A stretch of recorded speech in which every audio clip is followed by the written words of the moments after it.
First thing we do is share with you some of our history and where our organization came from. Our organization came from the fact that I started a school that teaches people how to manage threats by understanding first what I thought was most important, which was law, and understanding the physical ability to keep yourself safe, so actual tactics, the ability to fight standing up, fight with a knife, a baton, a pistol, a shotgun, a rifle. In my system, unlike many martial arts, ours is based in America where we have lots of guns, not a lot of swords. So I thought we should change the sword concept in for guns. And I was a firearms instructor, and I was raised around guns. My mother was a physician in the military, and she was a firearms instructor. So as little kids, me and my little sister's a doctor here in California, but when we were kids, we used to go to the range for fun. We didn't go to the movies, we went to the range. So, guns are part of my life. I grew up in Ann Arbor, Michigan, home of University of Michigan, very non-violent place. The only gangs that we have there are called chess or checkers or the tennis team or, something like that, something with the college. There are no gangs. So when I came back from the United States Army airborne as an airborne paratrooper, as a private investigator, I learned that what we needed was training to keep ourselves safe, and the police were doing what they do, which is law enforcement in their own way. And what I thought was that people needed to communicate better with police, so I thought of myself as a liaison. I thought if people knew the language of law enforcement, if they knew how to speak in a clearly intelligible way, that the police would understand and respond better, and therefore help citizens better, and there would be a better response a better union between both the needs of people and the actions of law enforcement. So I thought of myself as more of a person that could help be the bridge between the two. What I found was that law enforcement and what the community needed are two separate things. In fact, they're the opposite. Law enforcement is not public safety. It's pretty much the opposite of public safety. And so we're at odds psychologically, and we're always mad at police, or people are like, oh, some people, I have lots of cops in my family, so it's always terror when you have cops in your family. Like, well, the other cops are bad, but not the ones in my family. But what if it wasn't really about that as much as it's about the reality that the police are a response-based organization. They're here to enforce laws that have already been broken, and you kind of don't want them to be broken in the first place. What if the police need those laws to be broken in order to prove their efficacy, in order to show, hey, you know what, we do something. Here's our arrest for this, here's our arrest for that. In fact, we're going to put cameras in a car, and we're going to arrest kids when they get in the car we left on with the cameras. Then we can stop car theft. Not really, because cars don't steal cars like that. Car thieves steal cars by breaking in them, choosing them by some kind of, usually something that has been ordered by someone or a car place. They don't just randomly usually pick cars. And so what would happen is, and you'll notice this if you look at any data, you'll not see any correlation between bait car TV shows and bait car concepts and a drop in car theft. Just as you will not see the fact that we now have more people in prison than ever before, and crime did not go down. Because there is no correlation between arrests, incarceration, and crime. Not because I said it, because you can look at the data yourself. They're not related. Crime should have went down significantly since people were incarcerated significantly. But that's because your idea, my idea, and what law enforcement values are two separate things. Law enforcement wants to put people in jail for these types of crimes that are not going to be significant to your quality of life. So what I did in my organization is I focused on quality of life. I grew up in a place where, as a kid, I never knew anyone that died or was killed. And I came to Detroit, and all the kids know dead people. It was horrible. I couldn't believe, like a third world country, but in America in modern times. All the kids knew dead people, lots of them. Some people knew like 3, 4, 5 dead people by name. I couldn't believe it. I was like, really? In America, the kids know dead people? Now I've been there 20 years, now I know a bunch of dead people. That's terrible.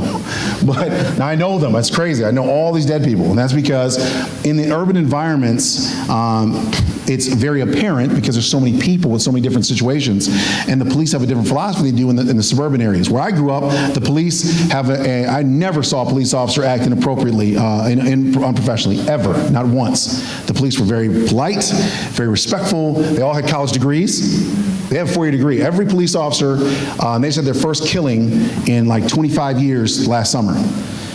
They shot a woman with a knife. Personally, I'm very upset with that because not because just because she's a woman, because I know that pretty much if a woman has a knife in a house and there's like 3 men in there, I'm pretty much going to be on her side. I'm just going to say that up front. Does that mean there's not crazy women out here? Of course there are crazy women. This is probably not one of them, in my view. I would have went in there and I would have disarmed her without issue. Okay, but that was their first shooting in over 20 years. Think about that. In a city with over 100,000 people, they just don't shoot people. How about I just tell you that law enforcement in that community thought differently than law enforcement in other communities? Not because people are just better humans, because as we know, college and crime are not related, even though people say that all the time. You know, if you're educated, you don't do crime. You do know that, right? That's wrong. Criminals, they do crime because they're uneducated. And then you remember that every single one of our mass shootings are at college campuses. And it seems like only the worst shooter, the guy in Aurora, Colorado, he had the highest test scores of anyone. He was in advanced college courses. So it seems like, and we've never had a person that dropped out of high school be a mass shooter. How's that possible? You drop out of high school, you're fine. You're not gonna, you can have assault rifles, but you're just not gonna kill anyone, right? So think about that. Our psychology that we're using is based on narratives that are not just negative, they're false. We know they're false because we all have our own experiences. We can all do also, that's what I love about the internet, you can do your own research. Research every single thing that you think, and you're going to be surprised at how much your thoughts are wrong. If you start there, you can start to come up with better ideas, which will turn into better actions. What we conceive affects what we believe, which ultimately affects what we achieve. Conceive, believe, achieve. And so if we conceive of negative things, we'll believe them and we'll achieve negative. And that's all we have to do as humans. We can simply just start thinking negative thoughts. So when I first started this, I blamed the people.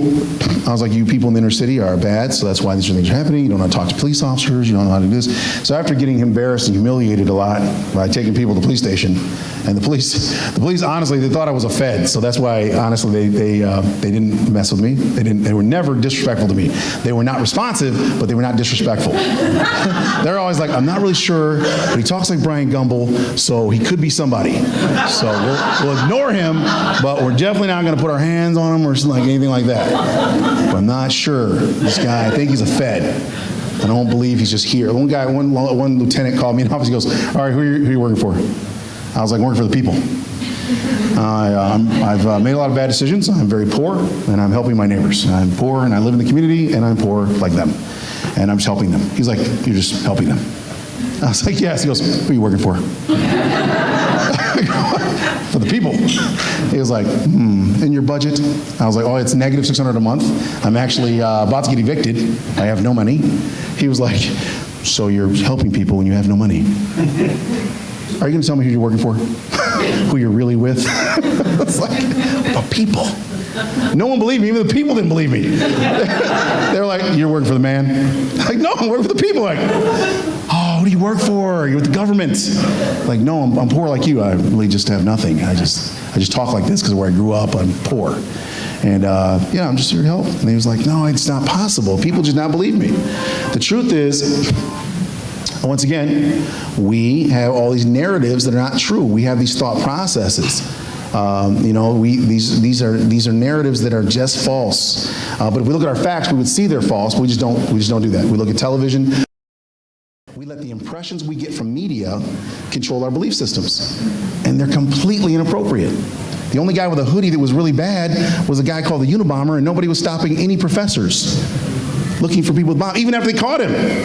And they knew that professors had hoodies on and were bombing people. No one was running around going, yeah, well, we have a history of people with hoodies on bombing Americans. So even though we have facts, we still don't want to use those. That's right.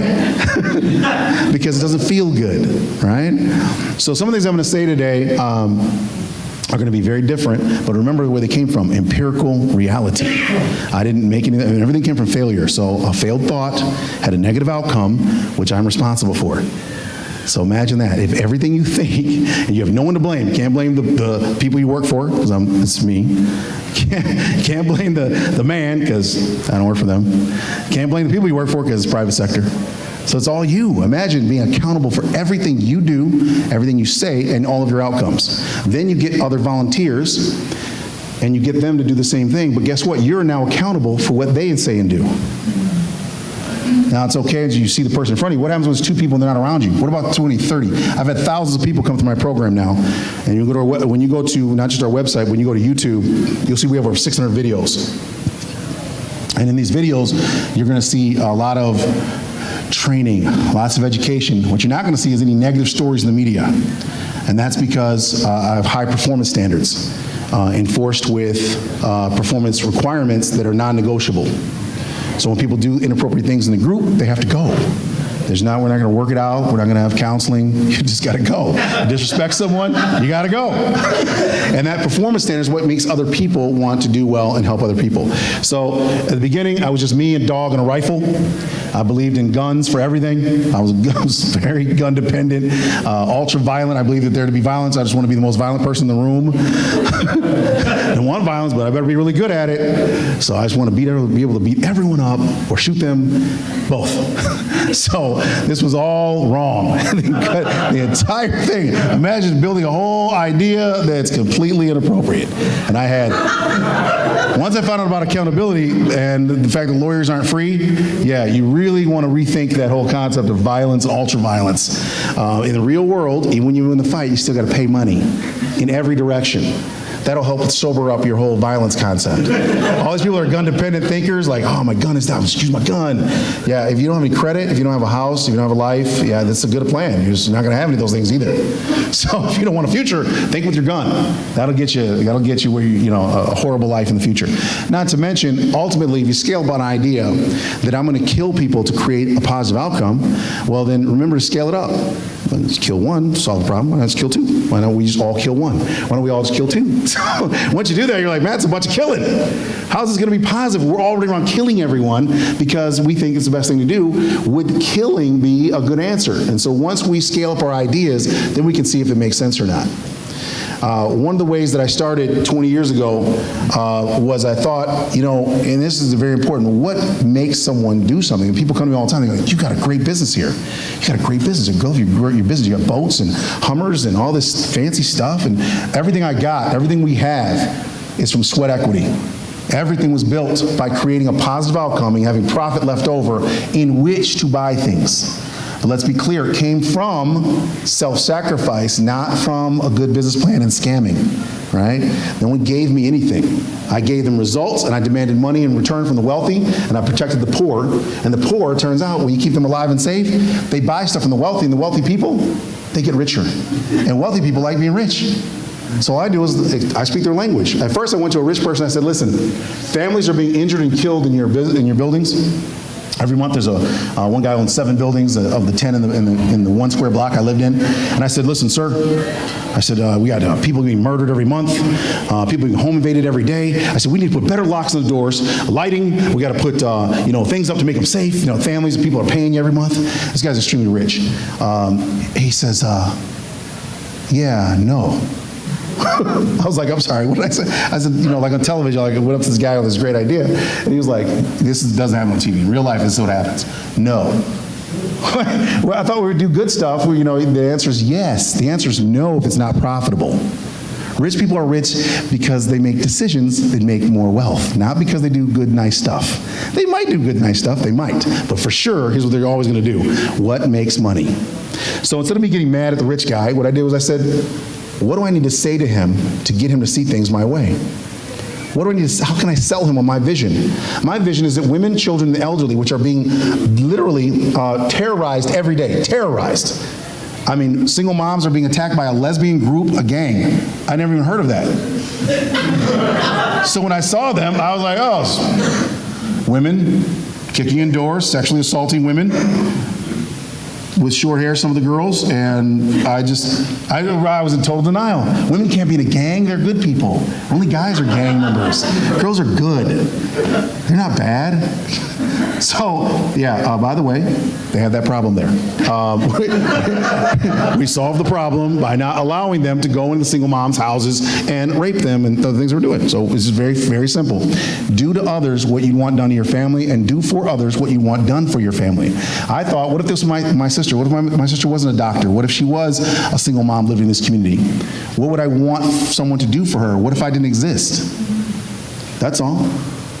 What if the senior citizens were my grandmother, and she didn't have a nice home. She lived in these apartments. And what was really sad to me, what I thought was really sad, was when we would imagine 10 men walking through a hallway in modern America with rifles and helmets and things, paramilitary, and old people coming out in the hallway giving us milk and cookies.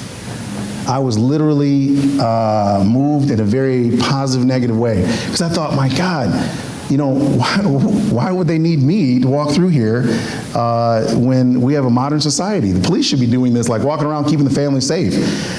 They're not, and they won't. And I tried. I called them every day. I called the police so often they knew my name, the 911 operators. They're like, Dale? I was like, yes, Dale. Like, Dale, yes, we'll send someone.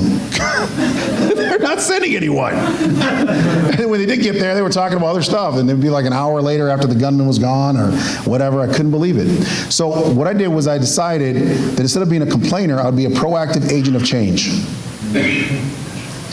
So I was tired of complaining and blaming the police, commiserating, going down to the police station to be ignored. So I just became an agent of change. I just said, we're going to stop this. We're not going to continue to allow it.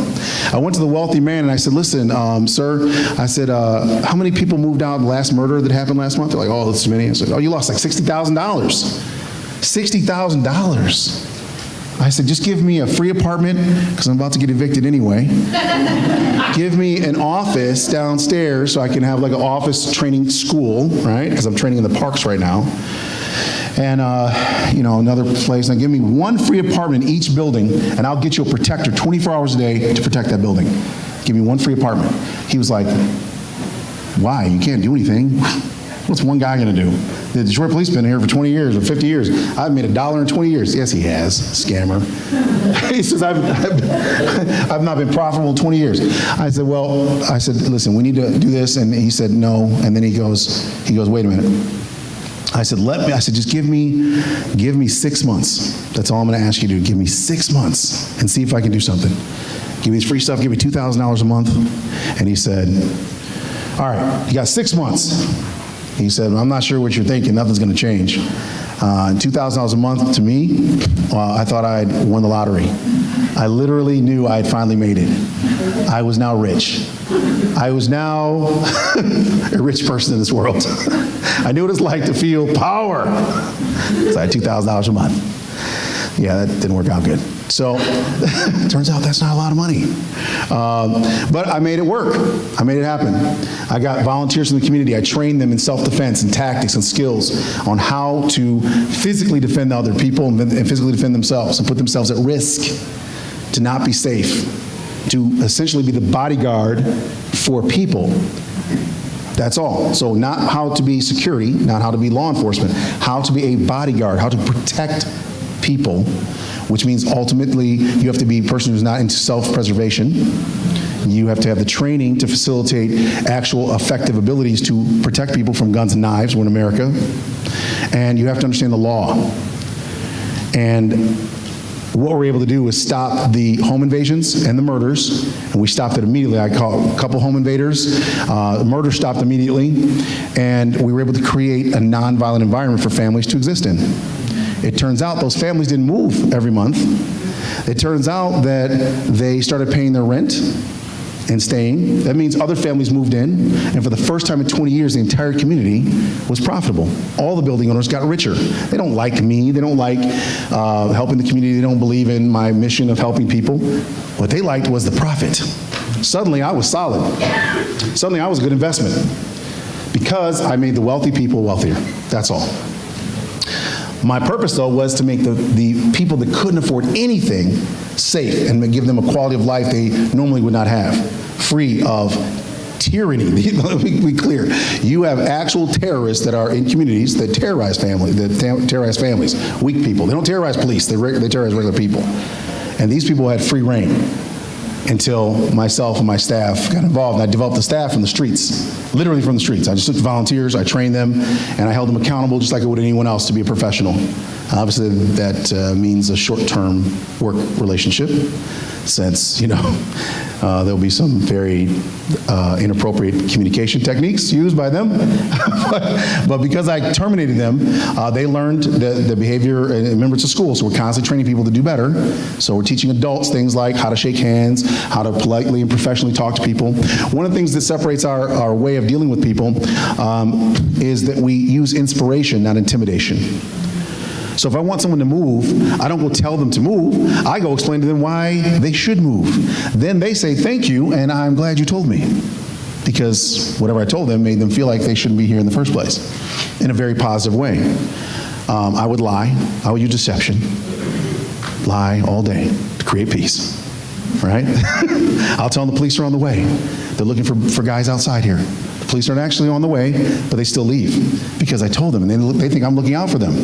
But the truth is, I'm lying to them. The police aren't coming. Meanwhile, the whole area is clear, and next thing you know, families come home from work, they go to a place which usually would have gang members out front, and now they feel comfortable with their families to go inside and have no problems. All from a simple lie that creates a peaceful outcome for everyone. The criminals don't get arrested because no one's coming to arrest them anyway. The families get to have a good quality of life because there's no one harassing them when they're going home. And now you have a good quality of life. So what I focused on was quality of life issues, not the enforcement of law. Were those drug dealers? I don't know or care. That's none of my business. My business is the family's quality of life. Kids can't study if you have traffic. So I explained to them. I was very straightforward, like, listen, guys, I don't know if you're drug dealers, but we can't have traffic coming out of the doors because the traffic makes so kids can't sleep at night. Therefore, they can't go to school tomorrow. So that can't happen. You know what the drug dealers did? You think, like from the movies, you think the drug dealers go, you don't tell us what to do. And then they come and they attack you, right?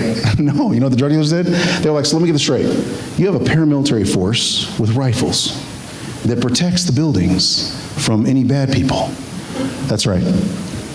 So I could sleep here and be safe at night. That's right. The drug dealers went to sleep. They sold drugs somewhere else because they couldn't have traffic here. They slept good there. So the drug dealers were like, this is a good place to live.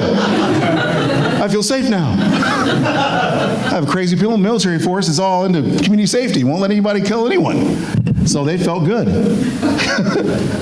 Imagine that. But I don't know if they're drug dealers because that was none of my business. My business was anything that interfered with the quality of life of the families. The kids, if they grew up in a safe environment, the kids won't feel like they have to maintain safety with their own gun. All right? They won't have to use physical violence if they didn't experience physical violence. And that's what we've got to do, create environments for children to live in a fear-free environment. They cannot, and this is what really upset me as I studied more psychology. Did you know that child psychologists say that children will never feel safety if they don't feel it in their first formative years, and they'll never reach full potential? So that means kids that grow up in fearful environments who become PhDs could have had 2 PhDs. Kids who grew up and became successful adults and wrote a book could have wrote 2 books, 3 books, 4 books. But a certain percentage of their life was spent thinking about safety rather than thinking about, and feeling unsafe, rather than thinking about accomplishing and achieving. So if we go into children's lives and remove that fear and give them skills to manage fear, they can grow up and be better adults, more accomplished adults, more successful adults, simply because they're not thinking fearfully. And that was a byproduct of the learning from being inundated in the community and being accountable for outcomes. So the children are looking at me and they're looking at staff. So when the kids look at me, do they see violence? They see fighting? Because if they see that, that's what they're going to want to be. So I want to make sure I de-emphasize that, because otherwise kids grow up saying, oh, let's go get military uniforms on and go beat up everyone and kill them, shoot them. So you got to think like that. What you're showing people is what they're going to want to emulate. Is that truly the answer? And that's why I said I was actually wrong when I first started. The truth is, there were no bullets in those guns that I was telling you about, only in mine, and I don't trust them. Just saying, I don't trust those guys. They're behind me. So there's only one person with bullets in the gun, that was me. So if there's going to be any NDs, negligent discharges, or accidental discharges, I'm the only person to blame. There will also be no fratricide. There will be no accidental shooting of me by those people behind me. So very important. Knowing your group. Group dynamics are vital. It's better to have no one. I'd rather have no team members than have one of my people shoot anybody inappropriately, ever. And very important principle that I teach and everyone in my program has to adopt is that if they ever feel that, this is one of the things that this is a non-negotiable, you can never feel that your safety is more important than others. ever. You can never feel that you should get home to your family first before someone else gets home to their family. You should never feel that it's better to kill someone wrongfully than it is for you to get shot. You should always think the opposite. It is better for you to get shot than to shoot in a person. And if you can't do that, then I can't train you in the bodyguard section, which is called Vipers. Viper stands for Volunteer Investigators, Protectors, Educators, Rescuers, and Searchers. That's the deployment part, and then the actual education is Violence Intervention Protective Emergency Response System, Vipers. Threat Management Center is the school, and when people, when they label us in the community, they usually refer to us as threat management. Now we are in the upscale communities. We used to be in the impoverished communities. By the way, when you get rid of vile situations, you change human behavior and belief systems, it stays. Just like when you hear about a bad neighborhood or a bad restaurant and you don't go, guess what?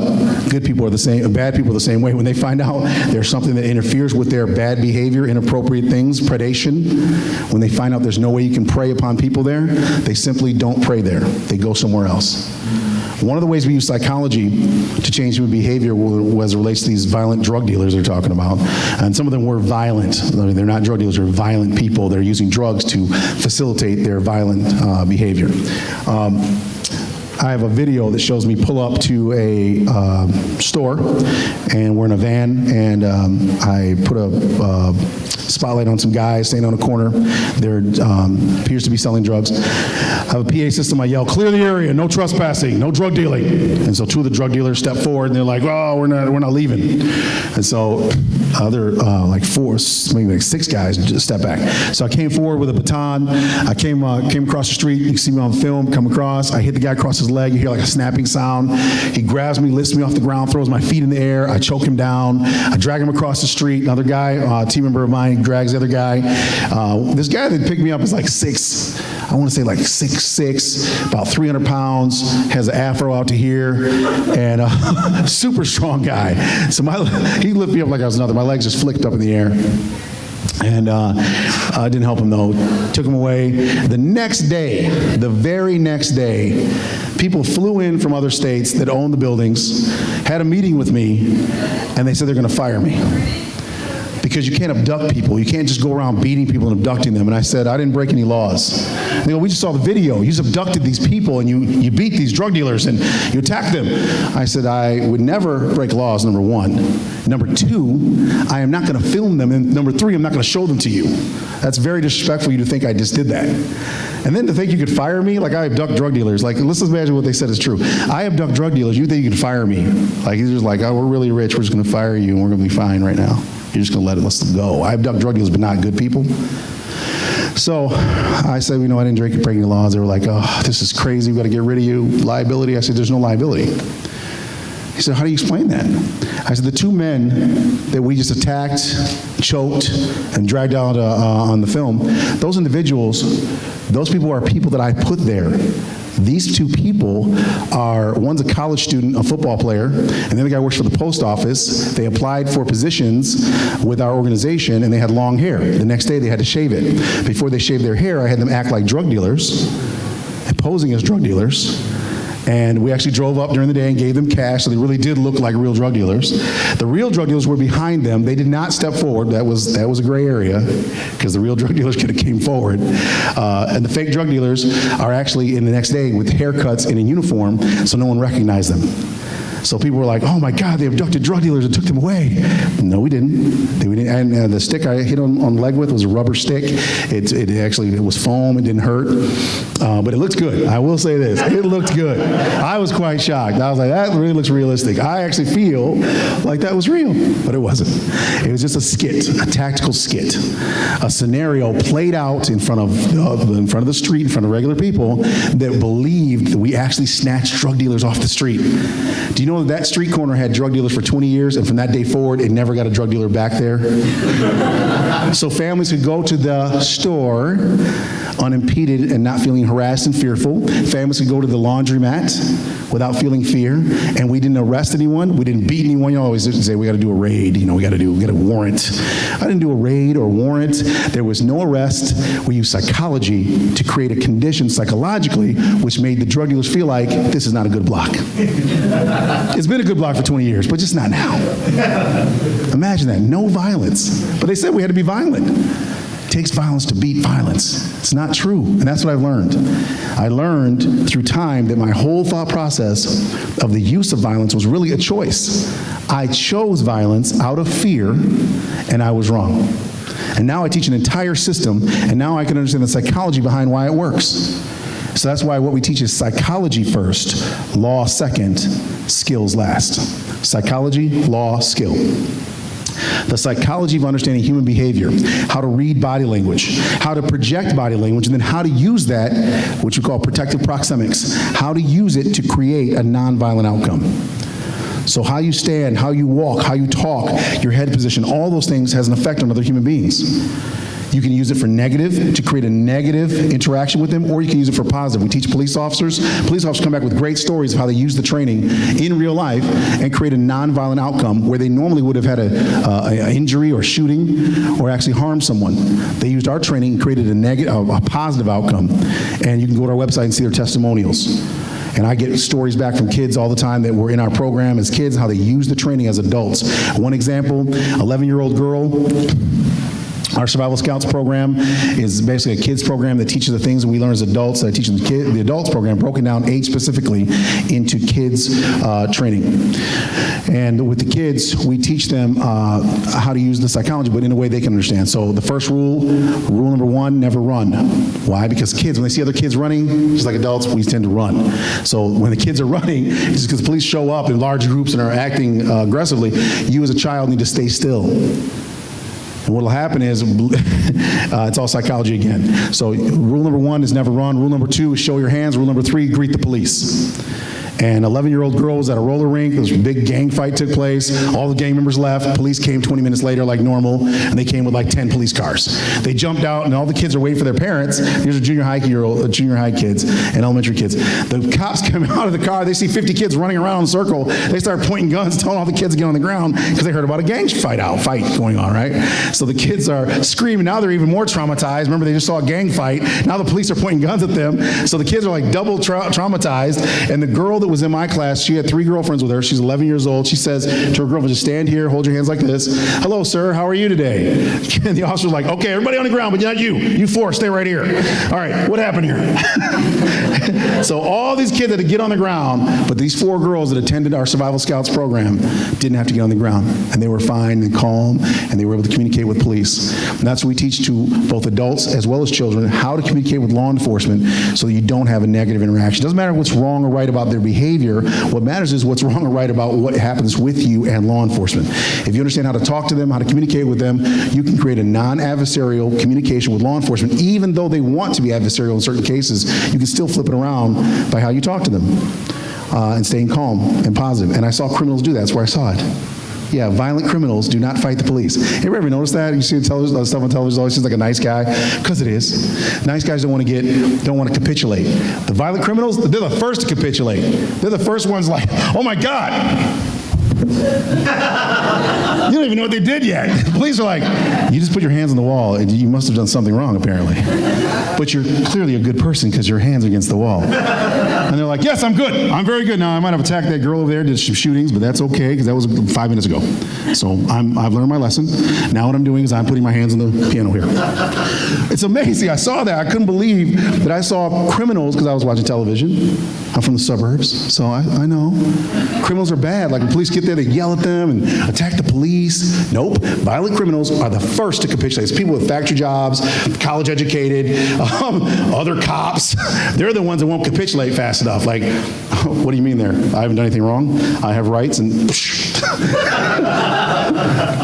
the criminals never do that. Criminals like, see, yes, sir, you're about to find out I did something wrong a little while ago, so I'm going to start with my hands here. And the cop doesn't even know what they're doing yet. Like, why are your hands up? Is there something wrong?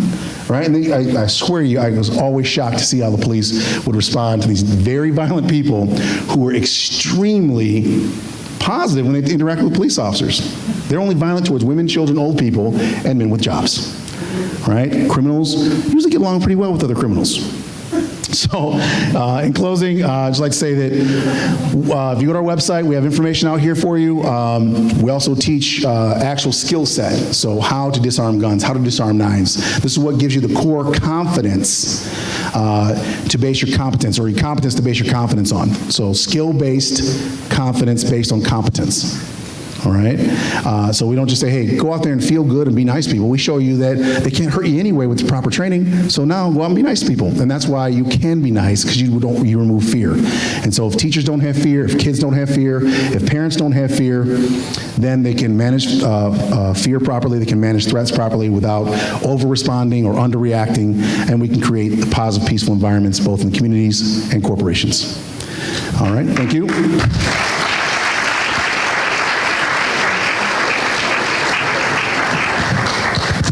Maybe we have time for about 2 questions, maybe, while the next speaker prepares. Is there any questions for the Threat Management Bodyguard Academy? Some pretty incredible stuff, right? Yeah, very exciting. So if you have questions, we can have time for about 2 questions. If not, you can speak to him at his booth. He's got some really incredible swag out there and great material to take home. Detroit. Detroit, downtown Detroit. And so we're working on it. That's our objective, is to grow and to create both training centers that are franchises, or people across this country that are working on opening their own franchise tactical training facilities of their city and towns. And then we also have aspirations to create threat management training centers that are community service oriented centers. So people just go there from communities and actually create their own, actually train in safety that's not related to having the wealth necessarily, but having access to people that are trained to actually help protect them. So the story you were telling about happening in Detroit? Yes, everything was in Detroit. You're a brave man. No, I know, it's from television. In real life, Detroit's just filled with families, and the families are just like anywhere else. There are criminals. What happens is the police are not there to prevent. That's all. And we defeat 9 out of 10 predators simply by being there. It's not really presence, so not to get it confused, because you can't just show up. The predator, like all humans, what they're doing is they're evaluating you. They're looking at you, and what you're projecting to them is what makes them interpret you as a victim or a person that's also projecting predatory conditions. So example is your head position. We teach to put your head down slightly, not in the malevolent position, but in the protective position. If a boxer stands like this, a boxer is in a position to defend their neck and to keep their head down so their chin is tucked, but your head is here. The predator, they can't say, I notice your chin is tucked, I feel like I can't hit you. These are subconscious. These are nonverbal cues that we all give as humans. So how you stand with your feet. A predator, before they attack you, their foot always goes back or forward. It's called blading. This is because as a human being, in order for us to attack, our legs have to be bent to go forward. We can't do that with our hips sideways and our feet next to each other. So anytime you see a person put their foot back, that means that they're in a predatory state. So when we talk to people, our feet are automatically offset, and our hands are always positive. But our hands are always here, we're always close to people. We always get right next to the person. We always, and this is what we teach people in general, whenever you come across someone in any kind of stressful situation, you want to close the gap quickly. Never stay away from them. So this is the person, I want to get right next to them as soon as possible, and I want to be next to them, and I want to face the same direction as them, and I want to try to emulate them as best as possible. So I want to mirror their behavior. So if they're like, I hate this country, I hate this state, I hate this company, you don't go over there and say, this is a good company, it's a good country. That's an adversarial position. We're on their side. We walk over there and go, I can't believe this company wants to fire you. I can't believe this country did that to you. This is ridiculous. Let's get out of here. So next thing you know, it's all positive. And it's all because you created a bridge for them to go down. Remember, people don't really want adversarial relationships anyway. So the reason why they were going to be adversarial is they thought you were weak. They thought you couldn't stop. They thought you were scared of them. And all you got to do that is to do what police are taught. Police are taught to maintain what's called a reactionary gap. Reactionary gap is 7 to 10 feet. Guess what? Psychologically, in order to intimidate a human being, you need to be within 3 feet. Intimidate. We use that space not to intimidate, but to inspire. Right? So it could be intimidation, we're in their face, but instead we get next to them and we talk just like them. He goes, you don't know what you're doing. You don't know who you're messing with. We go, I know, they shouldn't be messing with you like that. we are not to be messed with. Matter of fact, you know what? These people aren't even good enough for us to be here. Let's go. They're like, yeah. Next thing you know, you're outside. They're like, you got me outside. Yes, we are outside. Lock the door. So it's psychology that wins. And I learned that through years of failed psychology. That's how it actually wins. So the concept of guns for safety, remember the Secret Service has not used a gun to defend the president. The Secret Service did not use a gun, not because they don't have them, they have the best guns. They use it because they're using prudent thinking. Have you ever heard of the Secret Service shooting a person next to someone, or accidentally shooting people, or shooting the wrong person, or shooting dogs, or shooting people standing next to people, or any of that? No, because Secret Service makes a decision based on the field of fire not being clear. That they would be shooting other cops, other Secret Service, other politicians, and the public if they ever deployed a gun in close quarters. So they just grab the president and take him away. And then they rush the guy with the gun. That's the best plan. Any other plan is counterproductive in close quarters. This is not realistic. Bullets pass through people. Bullets, in order for you to shoot a moving target, you have to understand what's something called lead and lag. That is incredibly difficult. That's like, it's an art form. You have to train a lot for that. Remember this, the pistols shoot at less than 3,000 feet per second. That means it creates what's called a short-term wound cavity. Human beings, unless they're shot in the medulla, will still continue to fight. That means that you shot them, they can shoot you back. If they're stabbing you and you shoot them, they can still stab you. If no matter what you're doing to them, if they had intention to hurt you, a little teeny bullet with a small space is not going to stop them soon. The only thing that stops them is called hypothalamic shock. That means they have to bleed out, which is not going to take place for the next minute.